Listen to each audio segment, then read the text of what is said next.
My father know about your truth. Your ex-husband. The words fell from his lips like stones into still water, and I watched the ripples destroy the future we had planned. He sat behind the mahogany desk in the war room, the desert sun casting prison bars through the lattice windows, and slid the documents toward me with a single finger. Marriage records from the northern province, a union sealed 7 years ago in a village chapel you never mentioned, a man you apparently vowed to love until death, and yet here you are, wearing my mother's pearls, attending state dinners, letting the courtiers call you my intended. What you don't see is how the parchment trembled in my hands, not from rage, but from the terrifying realization that I have been loving a ghost, a woman with roots in soil I never knew existed. Is he still alive? That was my first question, desperate and hollow, because if he lives, then every touch between us has been treason against the church and the crown. If he lives, our engagement is void, our love illegal, my claim to the throne compromised by association with bigamy. My father's eyes were cold obsidian, the same shade they turned before signing execution orders. He didn't answer my question about the man's vitality.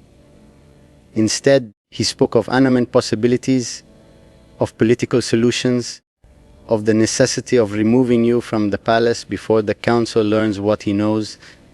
He thinks you're a spy, a plant, a calculated destruction of our bloodline through ancient legal technicalities. And still, I sat there calculating how to save you, not how to accuse you, because that is what you have done to me. Transformed a prince into a traitor to his own house.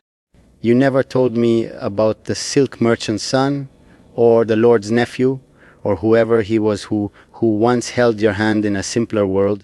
I remember the night I proposed under the falconry moon, when the birds were silent and the air smelled of jasmine and heat. You went still in my arms, so still I thought you might shatter, and I mistook your fear for maidenly modesty, your hesitation for awe at the crown I offered.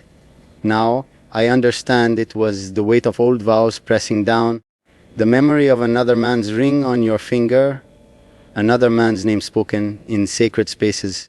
What you don't see is that I would have taken you anyway. Married or not, pure or complicated, I would have claimed you against the marble columns and let the priests sort out the technicalities later. That is the depth of my ruin. I trace the memories now for clues I missed. The way you always pause before signing documents, as if checking for traps. The way you never spoke of your family, your girlhood, the years between 15 and 20, two that remained a locked garden in your history. I told myself it was trauma, poverty, the commoner's struggle to survive. I never imagined a husband waiting in the shadows, perhaps searching for you, perhaps mourning you, perhaps cursing the day you vanished into the capital's gilded labyrinth. Did you love him? That question consumes me more than the political catastrophe, more than my father's threat to have you arrested for fraud and deception. I need to know if your heart was ever truly mine, or if I have been sharing you with a ghost who still holds the legal claim that I can only dream of possessing. The council meets tomorrow at dawn. My father has delayed the revelation for 24 hours. A mercy, he calls it, though I recognize it as the calculated pause before the blade falls. By noon tomorrow, every noble house will know that the prince's betrothed is already married, that the succession is in question, that the alliance with the southern duchy, the one built entirely on the assumption of your legitimacy, is shattered. What you don't see is the machinery of state grinding toward your destruction. They will not simply exile you. That would admit error in their initial vetting. No, they will need you to be evil, a seductress who targeted the crown with ancient malice. They will find evidence of intent where there was only survival, of conspiracy where there was only privacy. The desert outside the palace walls is vast and unforgiving.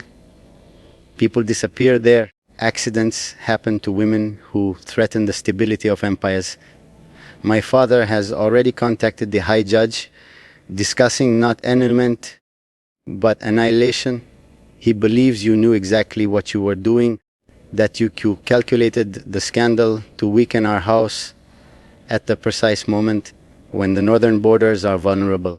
He sees strategy in your silence. I see only the terrified girl you must have been, fleeing a marriage that suffocated you, seeking refuge in a palace that offers only a different kind of cage. The guards outside your chambers have been doubled, not for your protection, but to ensure you remain until the sentence is passed.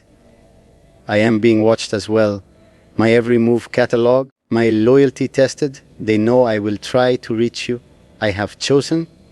In the dark hours before morning, while the palace sleeps and the falcons dream of flight, I have made the decision that will sever me from my birthright. I am taking you from here, not through diplomacy or legal petition, or the slow grinding of ecclesiastical courts. I am taking you through the hidden passages beneath the eastern wing, the ones built by my great-grandfather for precisely this kind of escape, though he meant them for mistresses and assassins, not for traitorous sons and their scandalous loves. What you don't see is the map I have memorized, the gods I have bribed with promises of gold and silence, the horse waiting in the oasis beyond the city walls. I am going to become the rogue prince, the cautionary tale told to future heirs, the man who threw away a kingdom for a woman who lied about her very name. And I am going to do it gladly. My father thinks he knows your truth, but he doesn't know mine. He doesn't know that I have loved you past the point of reason, into a territory where possession and protection blur into a single desperate instinct. I don't care about the husband in your past. I don't care about the legitimacy of our union in the eyes of the church or the court. I care about the way your breath hitches when I touch your collarbone. I care about the dreams you whisper when you think I'm asleep.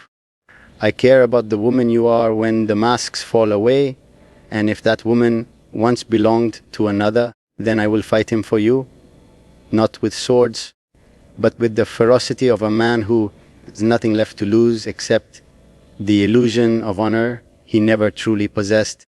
My father knows about your truth, your ex-husband. He knows, and he believes this knowledge gives him power over us, over the future, over the narrative of what we are. He is wrong.